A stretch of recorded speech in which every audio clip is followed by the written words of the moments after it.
जब भी ज़मीर और ज़र्फ का सौदा हो दोस्तों, जब भी ज़मीर और ज़र्फ का सौदा हो दोस्तों, कायम रहो हुसैन के इनकार की तरह।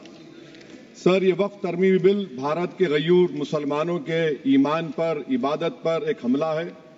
नरेंद्र मोदी की हुकूमत ने इस मुल्क की सबसे बड़ी अक़लियत के खिलाफ एक ऐलान जंग कर दिया और ये जंग ना सिर्फ मेरे जिस्म पर है, बल्कि मेरी आज़ादी पर, मेरी समाजी और माशी मार्जिनलाइजेशन पर है, मेरी शहरियत पर है, मेरे मदरसे, मस्जिदों, खानखाहों और दरगाहों को निशाना बनाया जा रहा है। और ये हुकूमत सच्चाई को नहीं बयान कर रही है कि ये तरमीमी बिल से मुसलमानों का तहफ़्फ़ुज़, तरक्की और गुर्बत का खात्मा होगा। ये सरासर झूठ है। सर, अगर आप आइन के आर्टिकल 14 को देखेंगे तो उसमें लिखा हुआ है इक्वल प्रोटेक्शन।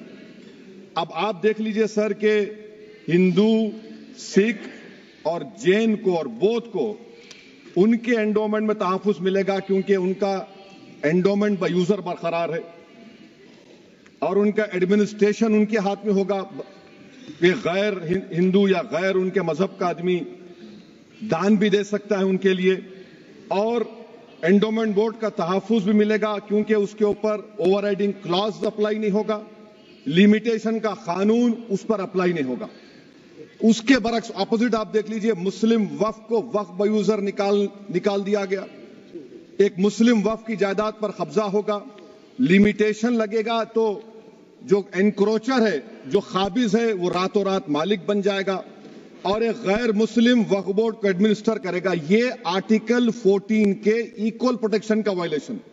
अब आर्टिकल 14 में सर इक्वालिटी बिफोर लॉ भी है और उसका कैसा वायलेशन हो रहा है कि कोई आर्बिट्ररी स्टेप नहीं ले सकता और कोई भी ऑफिशियल किसी भी तरीके से गलत आर्बिट्ररी फैसला नहीं लगा। यहां पर आप एक डेजिग्नेटेड ऑफिसर को रखकर वो फैसला लेगा कि ये जायदाद वक्फ की है, गवर्नमेंट की है।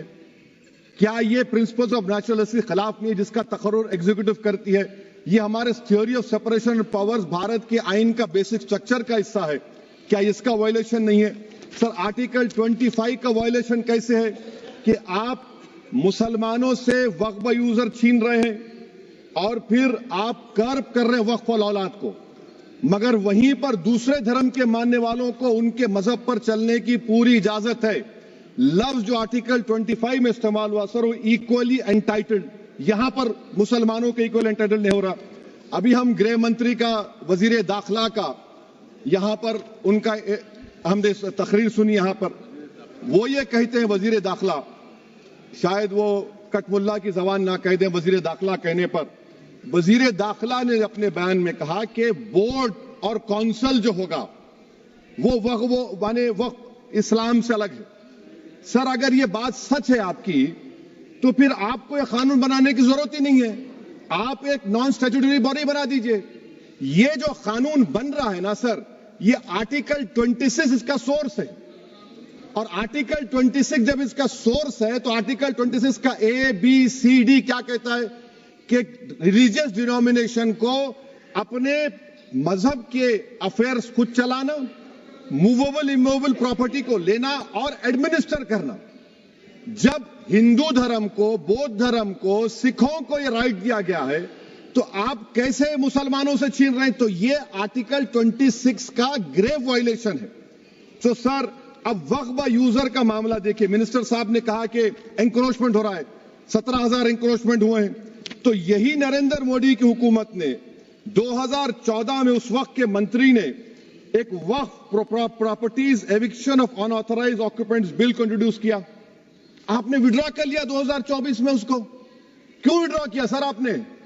जब आप मान रहे थे कि एंक्रोचमेंट हो रहा है तो आपने बिल को विड्रॉ कर लिया। अच्छा सर, अब वक्फ बाय यूजर को आपने निकाल दिया, माने कंडीशन क्या लगाए कि अगर उसमें डिस्प्यूट होगा और गवर्नमेंट प्रॉपर्टी होगी। सर, डिस्प्यूट तो है। मिसाल के तौर पर मोहिबुल्लाह साहब जिस मस्जिद के इमाम है, पार्लियामेंट के सामने मस्जिद है सर, 123 प्रॉपर्टीज में मस्जिद है, डिस्प्यूट चल रहा है। कल कलेक्टर या डिस्ट्रिक्ट ऑफिसर बोलेगा कि भाई साहब ये गवर्नमेंट प्रॉपर्टी है, स्टिकर लगा दिया जाएगा, मस्जिद बंद, गवर्नमेंट प्रॉपर्टी हो गई, होगी ना सर? अब ये बताइए, आप जब से यहां पर पूरे बीजेपी रूलिंग पार्टी हमको ज्ञान दे रहे हैं कुछ नहीं होगा, कुछ नहीं होगा, मैं दलील के साथ बता रहा हूं आपको। ये मस्जिद दिल्ली गवर्नमेंट बोलती हमारी है, वक्फ दिल्ली वक्फ बोलता हमारी है। तो सर वक्फ बाय यूजर, अगर मैं अपनी गवर्नमेंट के खिलाफ वक्फ बोर्ड वक्फ बाय यूजर इस्तेमाल नहीं करेगा तो क्या है सर? अच्छा, ये अमेंडमेंट जब हो जाएगा तो मुझे कहने दीजिए सर, सिर्फ प्राचीन मंदिरों की इबादत होगी, मस्जिदों की नहीं होगी। अब सर आप आ जाइए, अगर डिस्प्यूट मेरा एंशिएंट मॉन्यूमेंट से वक्फ का, एक मिसाल दे रहा हूं, दिल्ली में 172 वक्फ प्रॉपर्टीज एएसआई कंट्रोल में है, मैं तो हार ही गया वो, क्योंकि मेरे पास डॉक्यूमेंट नहीं है। आप कह रहे हैं कि डॉक्यूमेंट चढ़ाओ। अगर मेरा गवर्नमेंट से डिस्प्यूट चल रहा है, मैं तो क्लेम ही नहीं कर सकता, क्योंकि आप जज बनेंगे, आप ही फैसला करेंगे, और जब तक आप फैसला नहीं करते वो वक्फ की प्रॉपर्टी नहीं होगी। वो प्रोविजन डाल दिया आपने। अच्छा, अगर मेरा डिस्प्यूट एनक्रोचर से होगा सर, तो एनक्रोचर में तो आपने तो 107 को डिलीट कर दिया। आप रातों रात खाबिज को, एनक्रोचर को मालिक बना रहे हैं। सर मैं ये पूछना चाहता हूं आपके जरिए हुकूमत से, एक मुंबई में एक बहुत बड़े दौलतमंद है, खोजा बरादरी का यतीम खाना था, उन्होंने 2004 या 5 में 22 करोड़ में खरीद लिया। वो केस सुप्रीम कोर्ट में, कि आप उनको मालिक बनाना चाहती है लिमिटेशन एक्ट अप्लाई करके? हमको बताइए, हम जानना चाह रहे हैं। और सच्चर कमेटी ने सर 2007 में कहा कि दिल्ली के 123 प्रॉपर्टीज की मार्केट वैल्यू 6000 करोड़ की। आज हम 2025 में आ गए, क्यों आप उन प्रॉपर्टीज के खिलाफ पड़े हुए? 1976 में उस वक्त के वजीर आजम इंदिरा गांधी लेटर लिखा, इसको आप दे दीजिए, मगर आप उसको मानने को तैयार नहीं है। तो सर और एक जो झूठ फैलाया जा रहा है, management, empowerment, efficient development. Sir this bill takes any management from the hands of Muslims, disempowers the waqf in comparison to any other stakeholder, takes away the efficiency of administration and hampers development. Waqf disempowerment in the name of efficiency, inefficiency is being created. The progress of development from pre-independence till today is sought to be destroyed. Sir अभी हमारे home minister साहब ने फजल पुकाया case का जिक्र किया। Sir मैं आपसे गुजारिश करूंगा कि होम मिनिस्टर जरा अच्छे लोगों को रखकर इंफॉर्मेशन ले। फजल पुकाया का ऑबिटर क्या है? इट इज ऑबिटर, वो रेशो डेसिडेंडाई नहीं है जो आपने कहा है। अच्छा सर, शेड्यूल ट्राइब के बारे में कहा, क्या शेड्यूल ट्राइब में मुसलमान नहीं होते? शेड्यूल कास्ट में नहीं होता मुसलमान, शेड्यूल ट्राइब में मुसलमान होता। तो क्या आर्टिकल 25 मेरा चला गया, आर्टिकल 26 चला गया, आर्टिकल 14 चला गया, 15 चला गया, 29 चला गया? लक्षद्वीप का एक मुसलमान एमपी है, क्या उसको राइट नहीं है क्योंकि ट्राइबल है? क्या कह रहे हैं आप? इस ऐवान को क्यों गुमराह कर रहे हैं आप शेड्यूल ट्राइब के नाम पर? सर और एक चीज जो आपको बता रहा हूं सर, अब आप जब आर्टिकल 26 से मेरा सोर्स है, तो आप सेंट्रल वक्फ काउंसिल में 22 में से 11 आप नॉन मुस्लिम को बना सकते हैं। रिलीजन न्यूट्रल आपने कह दिया, और आप बनाएंगे, क्यों बनाएंगे आप? स्टेट वक्फ बोर्ड में 7 नॉन मुस्लिम होंगे और 4 मुसलमान। क्यों होंगे? क्योंकि आप लॉ में 95 में डायरेक्ट मैनेजमेंट में ले सकते हैं 5 साल के लिए। आप वक्फ बाय यूजर को आप कलेक्टर डिस्ट्रिक्ट ऑफिसर बोलेगा ये वक्फ की प्रॉपर्टी नहीं है, तो वो वक्फ बोर्ड खामोश बैठ जाएगा, कुछ एक्शन ही नहीं लेगा, क्योंकि वो आपके प्यादे हैं। अच्छा, जब आप नॉमिनेट करेंगे सर मैं मोदी गवर्नमेंट के खिलाफ नो कॉन्फिडेंस ला सकता हूं, मगर वक्फ बोर्ड का चेयरमैन जो नॉमिनेट होगा उसके खिलाफ नो कॉन्फिडेंस नहीं ला सकते, हम बिल्कुल नहीं ला सकते। क्या मजाक है बताइए आप? ये डेमोक्रेसी है। नॉमिनेट भी स्टेट गवर्नमेंट करेगी, वो अगर डिक्टेटर बन जाएगा जैसा आज भारत में हो रहा है, तो वो भी नहीं हटेगा। कम से कम यहां पर तो इलेक्शन है, वहां पर तो आप 5 साल झेलते रहो उसको। अच्छा सर, अब ये जो क्लॉज 11 और क्लॉज 9 आप 16AA से देखिए, where the qualification of the members of the board has been limited only to 3 categories contained in 14(1)(c). Intention is very clear that the majority is to be packed with non-Muslims. So who will defend my interests, sir? If I cannot depend on the state waqf board, central waqf council, which are going to comprise non-Muslims, this in itself is a clear violation of Article 26, 14 and 15, sir. अच्छा sir, CO पहले 95 में था कि word मुस्लिम, आपने गायब कर दिया उसको। अरे आखिर क्यों इतनी नफरत है आपके लफ्ज मुसलमान से? अच्छा फिर क्या कह रहे हैं आप कि ये भी आर्टिकल 26 का वायलेशन है? सब जितने हिंदू धर्म के प्रॉपर्टीज हैं, सिख धर्म के हैं, बौद्ध के हैं और आपके जैन के, वहां पर उन्हीं के मजहब का ऑफिसर होगा। और कहां पर नहीं होगा? वक्फ बोर्ड में।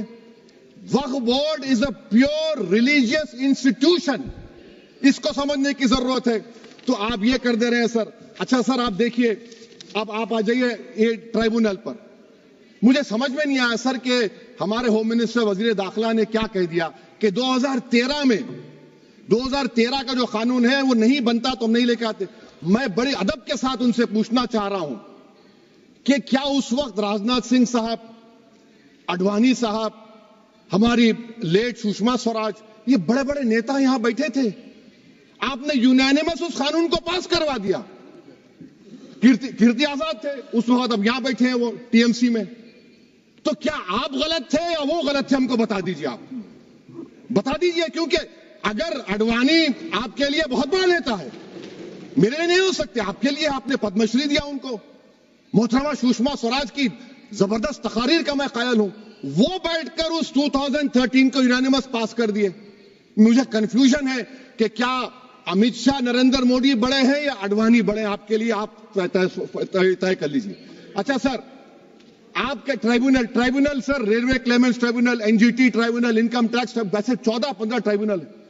हिंदू एंडोमेंट का ट्राइब्यूनल, सबका अपील नहीं होती, रिव्यू होता है। गृह मंत्री सरकार कह रही है कि नहीं, रोक दिए, रोक लगा। कैसे रोक लगाते हैं? रिव्यू और अपील में तो फर्क होता है ना सर। आप ही कह रहे हैं कि पूरे कोर्ट्स में बैकलॉग है और आप अपील कर रहे हैं। अच्छा सर, रिटायर्ड डिस्ट्रिक्ट जज 95 में सिटिंग डिस्ट्रिक्ट जज था, जो एडमिनिस्ट्रेटिव कंट्रोल था सीजीआई साहब, उसको निकाल दिए। अच्छा सर, अब आप अभी हमारे मंत्री साहब ने कहा trust, sir Shri Sai Baba trust 2004, वो ये कहता है जो ऑफिसर उसमें काम करता उसको साई बाबा का डिवोटी होने चाहिए और उसको डिक्लेरेशन लिख के देना पड़ेगा। यहां पर हो रहा तो यहां पर क्यों नहीं हो रहा? अच्छा सर, आप फिर देख लीजिए, ये आपका हो गया सर। अब अमित शाह साहब ने सेक्शन 2A के बारे में कहा और उन्होंने इस बात का इकरार कर लिया कि दाऊदी बोहरा के लिए ये बनाया गया है। मगर मैं आपके जरिए से गवर्नमेंट से पूछना चाह रहा हूं, आपने तो उस प्रोवाइजो में दाऊदी बोहरा का नाम ही नहीं लिखा। आपने उनको भी थैंक यू कर दिया, उनका नाम क्यों नहीं लिखा आपने? और सर, और गवर्नमेंट क्या कर रही है? आप मुस्लिम समाज में जो बेकार किस्म के लोग हैं उनको एक रास्ता बना रहे हैं, एग्जिट दिखा रहे हैं कि तुम्हें वक्त से बचना है तो तुम्हें ट्रस्ट बना लो। ये क्या कर रहे हैं सर आप? कम से कम उन दाऊदी बोहरा को आप दे देते। अच्छा sir, clause 3V section 36 clause 18 देख लीजिए। Oral appointment has sought to be discontinued even though it is recognized practice in Islam. Muslim personal law has recognized oral waqf and 1937 Shariat Application Act. Sir, आप clause 3(9) पर आ जाइए। 5 साल के लिए मुसलमान। मैं किरण रिजिजू से पूछना चाहता हूं, सर दाढ़ी रखे तो मुसलमान प्रैक्टिसिंग है या क्लीन शेव आपकी तरह है? तो बताइए हमको, प्रैक्टिसिंग क्या होगा? अच्छा, किसी को पकड़ के मॉब लिंच कर दिया और बोले कि JSR का नारा लगाया, और वो JSR का नारा लगाया तो क्या मुसलमान रहेगा? नहीं रहेगा। या फिर देश के प्रधानमंत्री ने कहा था कपड़े देखकर पहचानो, तो क्या कपड़े देखकर आप कह देंगे? अच्छा, अगर कोई क्रिश्चियन हिंदू धर्म कबूल करता है तो क्या वो मंदिर को नहीं दे सकता प्रॉपर्टी? फिर भारत के संविधान में आर्टिकल 300 क्यों है सर? राइट टू इक्वालिटी क्यों है? फ्रीडम ऑफ रिलीजन क्यों है?